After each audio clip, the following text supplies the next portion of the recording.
हूं रितेश भैया, आपका प्यारा रितेश भैया। और आज आपका यह भैया आपके लिए एक बहुत ही खास वीडियो लेकर आया है। क्लास 11th की ये वीडियो आपके लिए है, जिसमें हम आपको फिजिक्स का जो चैप्टर नंबर समतल में गति है, इसका एक बहुत महत्वपूर्ण हिस्सा जिसका नाम है प्रोजेक्टाइल मोशन या प्रक्षेप गति, ये आज की इस वीडियो में हम इसकी कुछ बातें जानने वाले हैं जो आपके एग्ज़ाम की दृष्टि से बहुत ज़्यादा महत्वपूर्ण हैं और आपके कॉम्पिटिटिव बेस्ड एग्ज़ाम के लिए भी यह टॉपिक बहुत ज़्यादा इम्पोर्टेंट हो जाता है, क्योंकि इस टॉपिक में ऐसे कुछ फार्मूले हैं और ऐसे कुछ यहाँ पर सिद्धांत लगते हैं कि आपको यहाँ पर कंपटीशन यहीं से क्वेश्चन पूछता है। ठीक, यदि आप हमारी बात से सहमत हैं और आप हमारी इस वीडियो पे आए हैं तो इस वीडियो को अब लगातार एंड तक जरूर देखिएगा।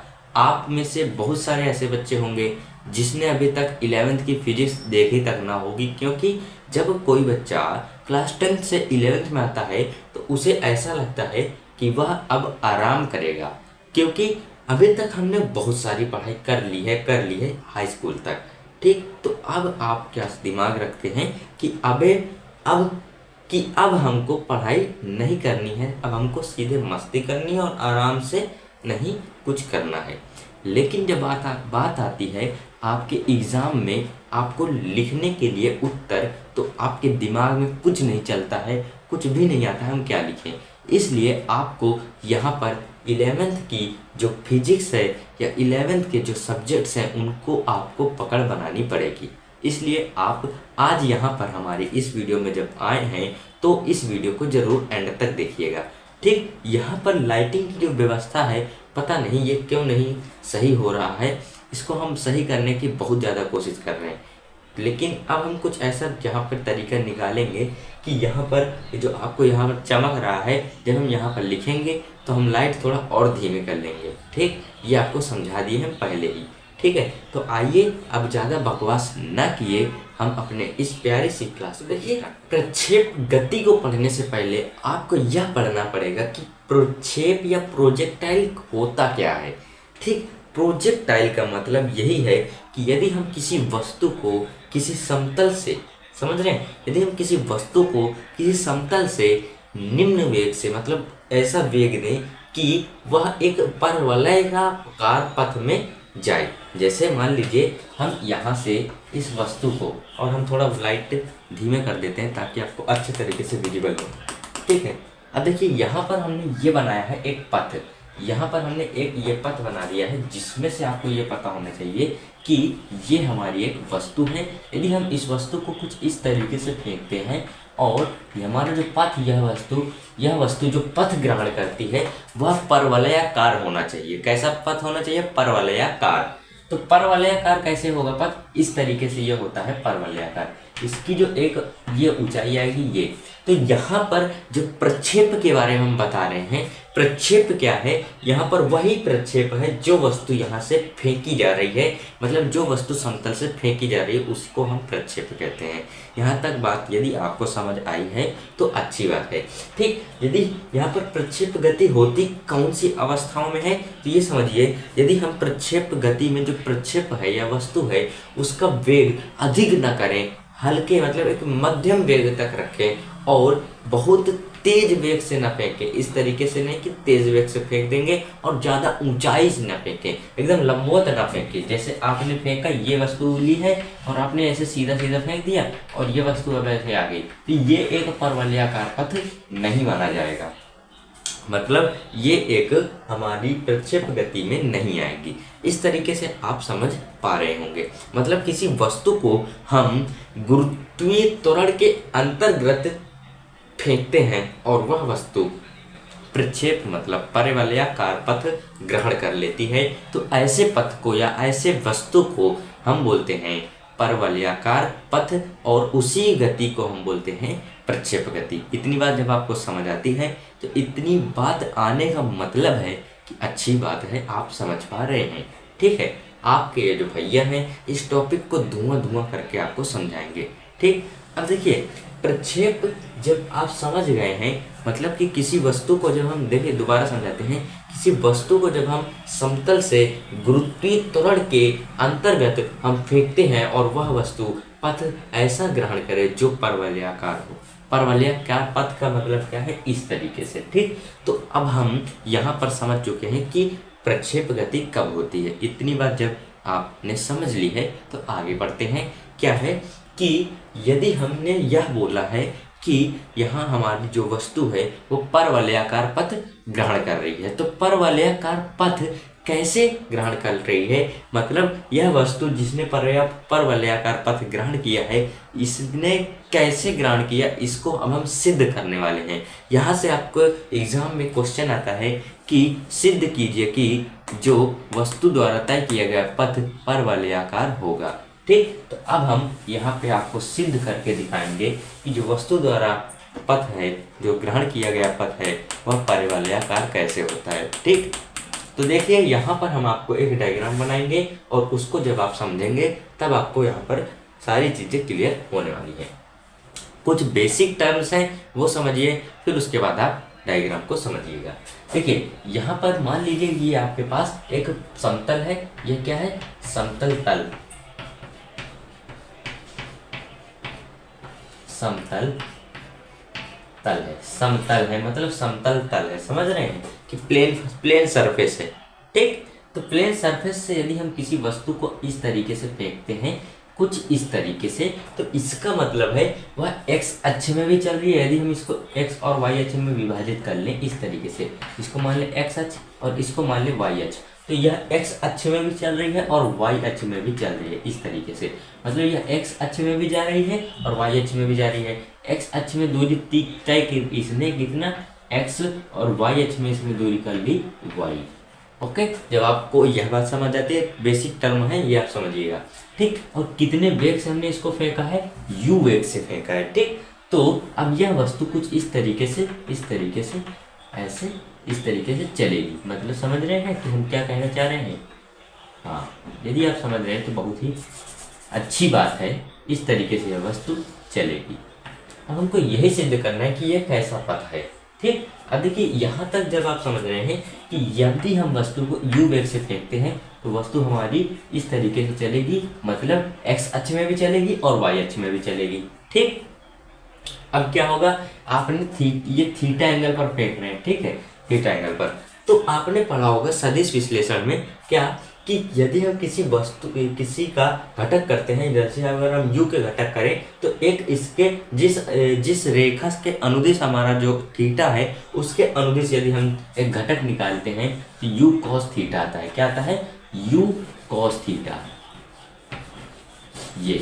ठीक, तो यहाँ पर आएगा u x cos थीटा क्योंकि x दिशा में है। ठीक, और y दिशा के लिए निकाले, y दिशा के लिए आएगा क्या, y sin थीटा।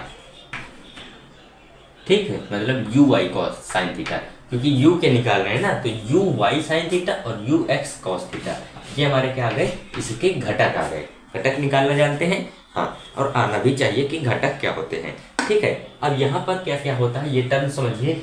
ये जो होती है ये हमारी अधिकतम ऊंचाई होती है, जहाँ तक हमारा प्रक्षेप हमारा अधिकतम ऊंचाई ग्रहण करता है, और इसको हम h से प्रदर्शित करते हैं, इस कैपिटल H से। और यहाँ से लेकर के ये यहाँ तक की दूरी, जब तक वस्तु हमारी हवा में रहती है, जहाँ से फेंकते हैं और जहाँ तक गिरती है, उस बीच की जो दूरी होती है उसको हम बोलते हैं परास, जिसको हम कैपिटल R से प्रदर्शित करते हैं। और जितने समय में हमारी जो वस्तु है हवा में रहती है उस समय को हम बोलते हैं क्या, आवर्त काल। ठीक, आवर्त काल या उड्डयन काल बोलते हैं, इसको हम कैपिटल T से डिनोट करते हैं। ओके, अभी हम इन सभी के फॉर्मूले भी निकालेंगे और पहले हम यह सिद्ध करते हैं कि हमारा जो पथ है वो परवलयाकार है। ठीक, तो इसके लिए आपको बेसिक टर्म्स पता होने चाहिए। और एक समय देखिए ऐसा होगा कि हम थोड़ा लाइट्स ऑफ कर देते हैं, ये ऑन रखते हैं थोड़ा और इसको धीरे करते हैं। ठीक है, यहाँ पर समझिए कि मान लीजिए आपके पास ये एक पथ है, ये ऐसे जा रहा है। ठीक, यहाँ पर ये वाला जो वेग होगा ये बराबर रहेगा, ये वाला वेग एकदम नियत रहेगा क्योंकि यहाँ पर ये वस्तु वाला ये वाला वेग इसको आगे बढ़ाने का काम करेगा, यहाँ से आगे बढ़ाएगा। क्योंकि यहाँ तक वस्तु रुक जा रही है, मतलब इसके ऊपर नहीं जा रही, वाई अक्ष में चलना बंद कर दी है, एक्स अक्ष में चल रही है, एक्स अक्ष में क्या हो रही है, चल रही है, इसलिए हमारी यह वस्तु। तो देखिए थोड़ा हम लाइटिंग की व्यवस्था करने के चक्कर में यहाँ पर कुछ समझा नहीं पा रहे हैं। फिर से देखिए यहाँ पर हम क्या समझाना चाहते हैं, तो देखिए यहाँ पर हम आपको यह समझाना चाह रहे हैं कि यह हमारी वस्तु कुछ ऐसे चलती है, एक्स अक्ष में यहाँ से ऊपर यहाँ से एक्स अक्ष में चल रही है, लेकिन वाई अक्ष में ऊपर नहीं जा रही है। इसका मतलब है ये वाला जो वेग है ये हमारा शून्य हो चुका है और ये वाला वेग अभी तक हमारे उसी तरीके से बरकरार है। ठीक, बरकरार का मतलब है अभी तक उसी तरीके से बना हुआ है और ये वाई अक्ष वाला जो वेग है ये शून्य हो चुका है। मतलब जब तक हमारी जो वस्तु है यहाँ तक जाएगी तब तक हमारा जो वेग है कौन सा काम करेगा, यू एक्स कॉस थीटा। इसके लिए हम कैसी समीकरण का यूज कर सकते हैं, यहाँ पर हम इसके लिए यूज कर सकते हैं हमारी सिंपल वाले फॉर्मूला, और इसके लिए हम यूज करेंगे कैसी समीकरण, इसके लिए हम यूज करेंगे गति की समीकरण। क्यों यूज करेंगे अभी हमने आपको बता दिया, क्योंकि यह वेग यहाँ तक शून्य हो जाएगा और यह वेग बराबर बना रहेगा। इसके लिए हम सिंपल समीकरण यूज कर सकते हैं और इसके लिए हम कौन सी समीकरण, गति की समीकरण यूज करेंगे।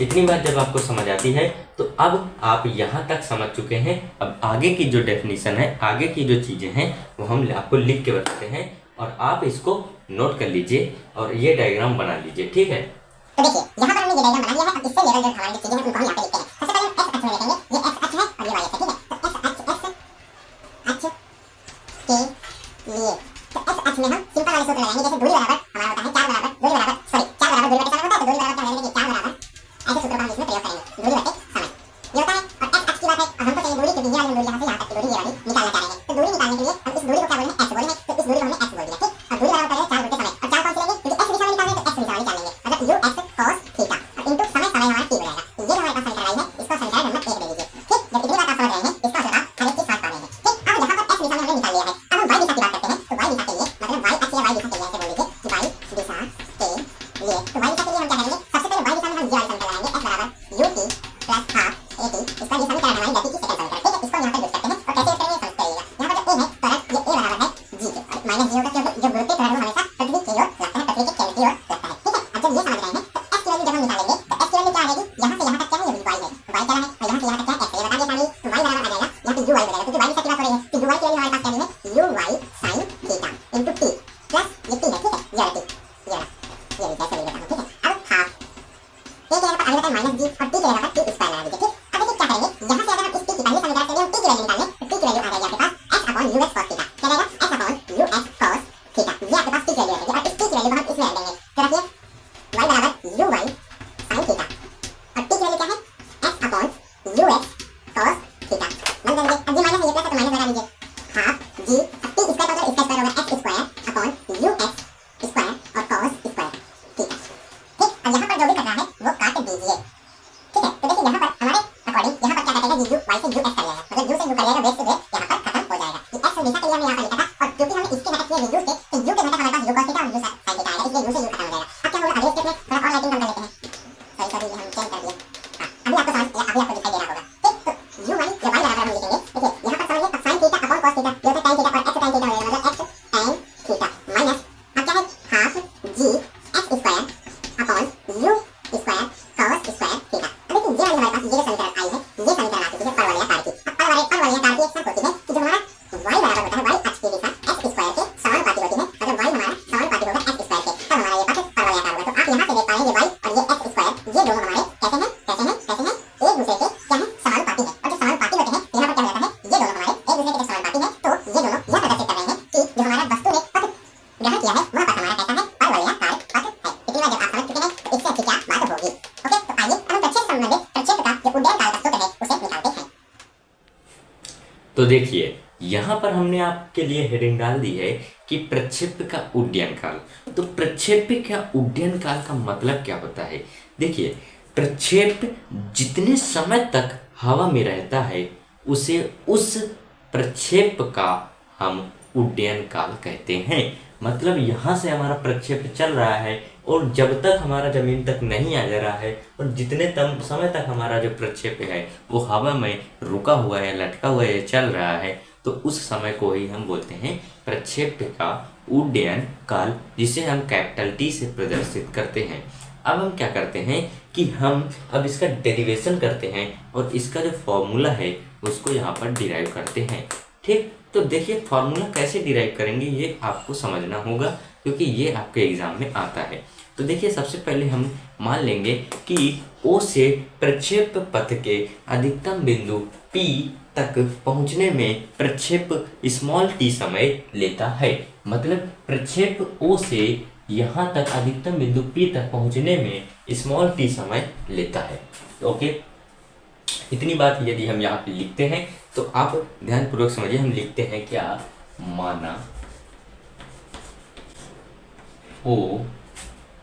माना प्रक्षेप O से P तक जाने में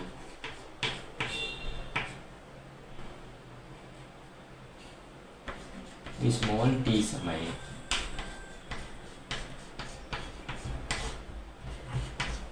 लेता है। बस देखिए, तो हमने यहाँ पे लिख दिया माना प्रक्षेप बिंदु O से P तक जाने में t समय लेता है। मतलब O से P तक जाने में t समय लेता है। तो अब हम इस t का ही हम फॉर्मूला डिराइव करेंगे और जितना समय हमको इधर लगा है उतना ही समय हमको इधर लगा, इसलिए हम जो कैपिटल T आएगा उसको t प्लस t मतलब कि capital T equal to 2t कर देंगे इस तरीके से। ठीक, तो इसको हम कर देंगे, पर हमको t की वैल्यू कैसे निकालनी है ये समझनी है। तो ये समझना बहुत जरूरी है आप लोगों के लिए। तो आइए हम समझाते हैं t की वैल्यू कैसे निकालेंगे। t की वैल्यू के लिए आपको यहाँ पर u प्लस at ये वाला फार्मूला आपको लगाना है और यहाँ पर a के जगह पर क्या है, यहाँ पर a की जगह पर है माइनस g। ये तो हमने आपको शुरुआत में ही बताया। तो v की वैल्यू हो जाएगी यहाँ पर अधिकतम बिंदु पर 0, तो v की वैल्यू रख दीजिए 0। अब u की वैल्यू आपको कौन सी रखनी है, ये वाली रखनी है। क्यों? क्योंकि हमने अभी आपको बताया कि गति के जो समीकरण है आपको y दिशा में ही लागू होंगे। तो यहाँ पर हम u की वैल्यू रखते हैं u sin थीटा। इसके बाद अब a की वैल्यू आप -g रखिए और t यहाँ पर यही t रहेगा t, और इसी t को तो हम निकाल रहे हैं। अब देखिए क्या आएगा कि gt मतलब ये माइनस का है, इधर आ जाएगा तो प्लस का हो जाएगा। gt बराबर, तो क्या हो जाएगा, gt बराबर हो जाएगा u sin थीटा। इसलिए हम यहाँ पर वेट कर रहे हैं ताकि आपको यहाँ पर पूरा अच्छे से क्लियर हो जाए।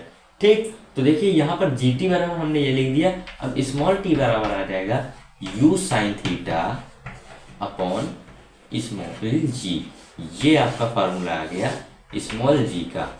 ठीक, अब इसको यदि आप 2 से मल्टीप्लाई करा देंगे तो आपका कैपिटल T आ जाएगा उड्डयन काल। मतलब 2u sin theta by g।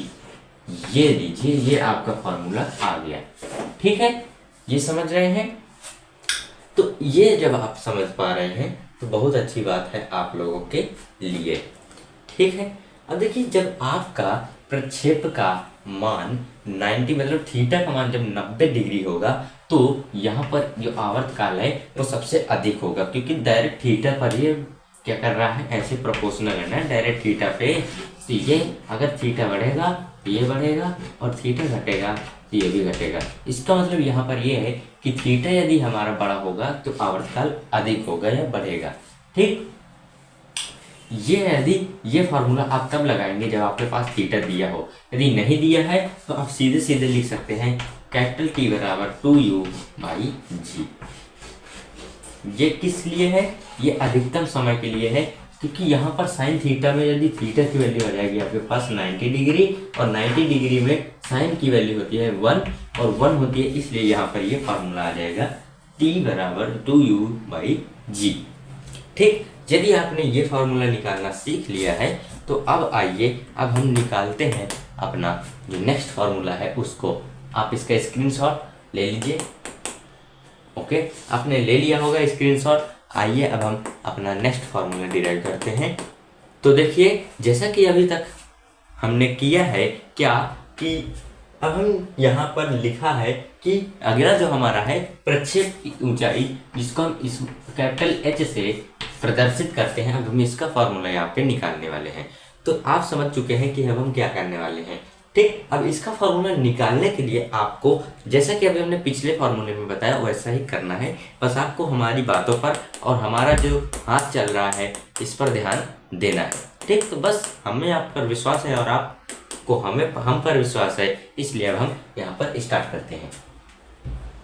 तो देखिए, यहाँ पर आपका जो फार्मूला लगेगा कौन सा लगेगा, v² बराबर u² - 2gh।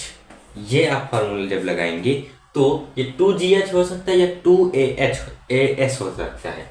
देखिए, ये ऐसे भी हो सकता है ना, ये फार्मूला आपने पढ़ा होगा 2as। तो s यहाँ पर विस्थापन है और विस्थापन यही हमारा होगा कि h, मतलब h, इसको हम क्या लिख देंगे, h लिख सकते हैं या कैपिटल H भी लिख सकते हैं, क्योंकि हम प्रक्षेप की ऊंचाई निकाल रहे हैं। तो यहाँ पर हम a हमारा होता है क्या, a हमारा होता है क्या, ये क्या होता है बताइए, a हमारा स्मॉल माइनस g होता है। तो यहाँ पर ये फॉर्मूला में तो प्लस 2as होता है, लेकिन जब हम यहाँ पर a की वैल्यू रख देंगे और s की वैल्यू रख देंगे, यहाँ पर a की वैल्यू जब हम रखेंगे -g तो यहाँ पर माइनस हो जाएगा, और s की वैल्यू h, वो भी कैपिटल H रख देंगे। तो ये फार्मूला हमको यहाँ पर लगाना है और बस डिराइव कर लेना है। तो v की वैल्यू अभी बताया ये 0 हो जाएगी, और u की वैल्यू हमारी कौन सी ली जाएगी, साइन थीटा वाली ली जाएगी। u साइन थीटा का होल स्क्वायर, क्योंकि स्क्वायर लगा है, माइनस अब 2gh। अब ये -2gh अगर हम इधर ले आएंगे तो प्लस का 2gh हो जाएगा। ठीक, तो इस तरीके से अब u² हो जाएगा, साइन स्क्वायर हो जाएगा, वो भी थीटा। अब यहाँ से हमको चाहिए h की वैल्यू, तो इस कैपिटल H बराबर आ जाएगा u² sine square theta upon 2g। ये आ गया आपके पास अधिकतम ऊंचाई का फार्मूला, नहीं ये ऊंचाई का फार्मूला है। ठीक, अब अधिकतम ऊंचाई के लिए क्या होगा कि अधिकतम ऊंचाई के लिए हमको थीटा कौन सा रखना होगा, 45 रखना होगा। क्यों रखना होगा बताते हैं। क्योंकि जब हम किसी प्रक्षेप को, देखिए जैसे आपके पास ये प्रक्षेप है, आपने सीधे, ये हमारे पास समतल है, अगर हम इसके तल के लंबवत ऐसे फेंक रहे हैं तो यहाँ पर कोई सा भी ऊंचाई नहीं आ रही है, और यदि हम इस तरीके से फेंक रहे हैं तो कुछ ऊंचाई आ रही है, और यहाँ पर इस तरीके से फेंक रहे हैं तो कुछ ऊंचाई आ रही है। लेकिन जब हमको अधिकतम ऊंचाई चाहिए तो हमको 90 डिग्री के एंगल पर फेंकना होगा। इस तरीके से 90 डिग्री के एंगल पर फेंकना होगा। जब हम ऐसे फेंकेंगे तो ये ऐसे ही वापस आ जाएगी, इधर नहीं जाएगी। तो 90 डिग्री पर ऊपर जितना जाएगी ये हमारा अधिकतम ऊंचाई ग्रहण करेगी। तो थीटा की वैल्यू क्या होगी, 90 डिग्री, ना कि 45। ठीक, यहाँ पर हम आपको हमारी गलतियाँ प्लस आपकी गलतियाँ कंसेप्ट से ही समझा रहे हैं। तो जब हम थीटा की वैल्यू 90 रखेंगे तो 1 हो जाएगा। तो मतलब जब हम यहाँ से फॉर्मूला निकालेंगे तो कैपिटल H बराबर आ जाएगा u² / 2g। ये आपके पास आएगा फार्मूला H मैक्स का या H अधिकतम का, अधिकतम ऊंचाई का फार्मूला ये है, और उसको हमने यहाँ पर डिराइव कर दिया थीटा के साथ में। आप इसका स्क्रीनशॉट ले सकते हैं, और हम फिर आगे आपको जो नेक्स्ट पॉइंट है जो है क्या, प्रक्षेप का परास, उसे हम आपके सामने क्लियर करते हैं। तो देखिए, यहाँ पर अब हम प्रक्षेप के परास का फॉर्मूला निकालने वाले हैं। प्रक्षेप का परास क्या होता है कि जब हमारी जो वस्तु है, जितनी दूरी हमारी वस्तु तय करती है, उस दूरी को हम प्रक्षेप का परास कहते हैं। मतलब यहाँ से हमने वो हवा में फेंका और जब जमीन में आई तो जहाँ से हमने फेंका और जहाँ तक मिली तो उस बीच की दूरी को हम प्रक्षेप का परास बोलते हैं। इस दूरी को हम निकालने वाले हैं। तो इस दूरी को निकालने के लिए आपके लिए बहुत ही सिंपल सा फार्मूला, वही दूरी बराबर 4 बटे समय वाला फार्मूला अब हम लगाएंगे। मतलब 4 बराबर दूरी बटे समय वाला अब हम फार्मूला यहाँ पर लगाएंगे।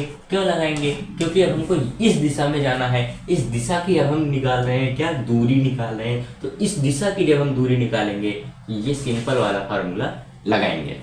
ठीक, अच्छी बात है। आप अपने भैया की बात जब आप समझ रहे हैं तो बहुत ही अच्छी बात है। ओके, बस भैया बोले कि अब इस फॉर्मूले को हम अच्छे तरीके से डिराइव कर लेंगे तो कोई दिक्कत है नहीं, और आपको देखना है कैसे करेंगे। बहुत सिंपल है, बस समझते चलिए। अब देखिए चाल अब आपको यहीं पर ध्यान देना है कि चाल अब हम ये वाली u sin थीटा लें या u cos थीटा लें। आप दिमाग लगाइए कि अब हमको इस दिशा में चलना है तो ये वाली हमारी चाल इस दिशा में पूरी तय कराएगी। तो इस दिशा वाली चाल अब हम यहाँ पे लिखेंगे u cos थीटा। ठीक है, इतनी बात समझ आती है। अब उसके बाद चाल हमने लिख ली दूरी। अब दूरी को ही तो हम ये जो है यही तो दूरी है, इसको हम किससे प्रदर्शित कर रहे हैं? आर से, वो भी कैपिटल आर से। अपॉन में जो समय है ये हमारा आवर्तकाल हो जाएगा। क्यों? क्योंकि यहाँ से यहाँ तक हमारी वस्तु आवर्तकाल क्या हो जाएगा? वस्तु हमारी हवा में रही है और उसी हवा में रहने वाला जो समय है उसको ही हम आवर्तकाल बोल रहे हैं। यहाँ पर कैपिटल टी लगा देंगे। ओके, अब यहाँ से हमको फॉर्मूला चाहिए आर का, तो कैपिटल आर बराबर, ठीक, थोड़ा हम लाइट्स और स्लो करते हैं ताकि आपको अच्छे तरीके से विजिबल हो सके। ओके, तो देखिए कैपिटल आर बराबर हमारे पास फॉर्मूला आ जाएगा u cos theta into capital T. अब कैपिटल टी का फॉर्मूला अभी हमने निकाला है, वो क्या है? देखिए u cos theta into capital T का फॉर्मूला भी हमने निकाला 2u sin थीटा अपॉन क्या g, ये तो निकाला था 2u sin theta upon g, ये निकाला। अब देखिए यहाँ पर ये फार्मूला तो आ गया है, ये आप डायरेक्ट फार्मूला भी रख सकते हैं प्रक्षेप के लिए, लेकिन आपने फार्मूला पढ़ा होगा कि चूंकि sin 2 थीटा बराबर होता है cos theta multiply sin theta, ये आपने पढ़ा होगा। ठीक, कि sin 2 थीटा बराबर हमारा ये होता है। ठीक है, जब आपने ये पढ़ा है तो बस अब कुछ है रह ही नहीं गया हमारे क्वेश्चन में। अब हम सीधे सीधे लिख सकते हैं कि r बराबर u और u इतना हम यहाँ से कॉमन या बाहर ले सकते हैं। मतलब यदि हम u का u में मल्टीप्लाई कराएंगे तो 2u स्क्वायर हो जाएगा और cos थीटा और sin थीटा मिलकर के हमारे sin 2 थीटा बना देंगे। तो sin 2 थीटा अपॉन g। बस अधिकतर बच्चे यहाँ पर क्या गलती करते हैं वो हम आपको बताते हैं। ये जो हमारा sin 2 थीटा है, बहुत सारे बच्चे इस sin 2 थीटा को sin स्क्वायर थीटा लिख देते हैं। इसके चलते हमारा जो फार्मूला है वो गलत आ जाता है। अब ये जो फार्मूला है ये हमारा r के लिए है, मतलब परास के लिए फार्मूला है। इस फार्मूला को आप कैसे डिराइव किए ये समझ चुके हैं। अब जब हम अधिकतम परास की बात करते हैं तो अधिकतम परास आप खुद सोचिए कब जा सकता है। अधिकतम परास हमारी कब जा सकती है, कब जाएगी? ध्यान से देखिए जब हम वस्तु को एंगल जब हम बढ़ाते हैं और जब हमारे पास एंगल 45 डिग्री आ जाता है तभी हमारी वस्तु अधिक दूर तक गिरेगी। देखिए जैसे अभी हमारे पास एंगल ये है तो ये इतने में चल जाएगी, और दूसरे ये है, तीसरे ये है, तो ये वाला जो एंगल होगा ये हमारा 45 डिग्री होगा। कौन सा एंगल? ये वाला। देखिए आप समझ पा रहे होंगे कि ये अभी ये इतना कम है, इतना कम है, ये हमारा 45 है, ये 60 मान लीजिए, ये 90, या 90 तो हमारा सीधा हो जाएगा ना, तो ये हमारा 60 है और ये 90 है। तो हमारा जो 45 वाला है ये अधिक है। तो मतलब जब हम थीटा की वैल्यू 45 रखेंगे तो यहाँ पर हमारा प्रक्षेप सीधे, वैसे भी थीटा में ही हमारा ये क्या डायरेक्टली प्रोपोर्शनल है ना, or directly proportional to theta. तो यहाँ पर 2 थीटा है। अब थीटा की वैल्यू हमारे पास हमने क्या बताई 45। अब 45 को जब आप 2 से मल्टीप्लाई कराएंगे तो यहाँ पर विजिबल है या नहीं? विजिबल तो नहीं होगा, चलिए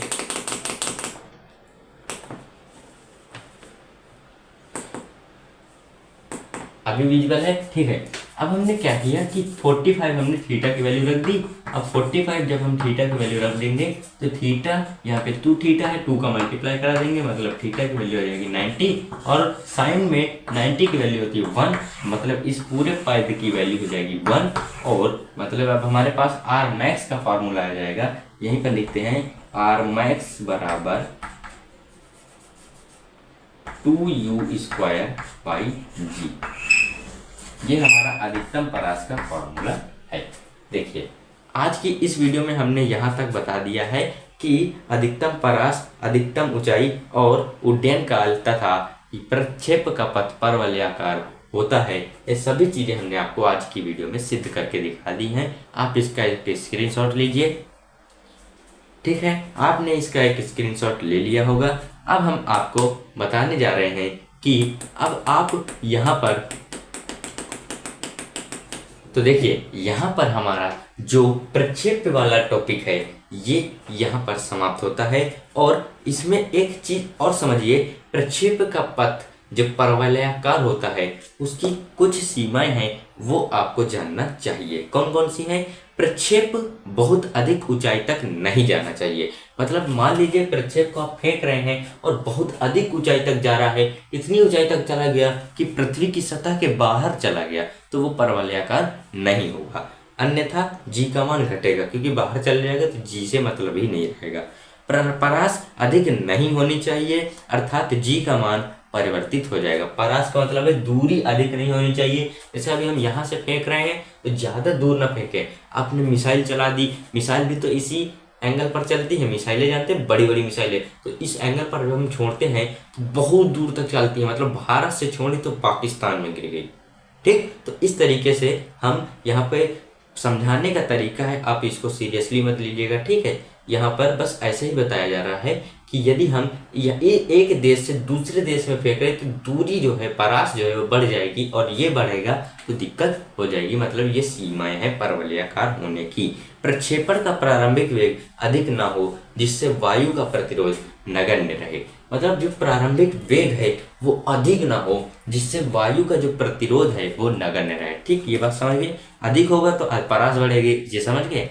तो बस इतनी से यहाँ पर हमारा जो प्रक्षेप वाला टॉपिक है समाप्त होता है। आशा करते हैं आपको प्रक्षेप में गति है वो अच्छे तरीके से क्लियर हो गई होगी। यदि जिन बच्चों को नहीं क्लियर हुई है तो वो एक बार दोबारा से वीडियो को देखें और इस वीडियो को कमेंट बॉक्स में कमेंट करके बताइएगा कि आज की आपको क्लास कैसी लगी। यदि अच्छी लगी है तो वीडियो को लाइक और चैनल में नए हो तो चैनल को सब्सक्राइब जरूर कीजिएगा। हम मिलते हैं आपसे जल्दी नेक्स्ट क्लास में, और आप बताइएगा कि हमारे जो पढ़ाने का तरीका है आपको कैसा लग रहा है। आशा करते हैं आपको अच्छा तरीका लग रहा होगा। अब मिलते हैं आपसे जल्दी नेक्स्ट क्लास में, तब तक के लिए जय हिंद, जय भारत, ऑल द बेस्ट।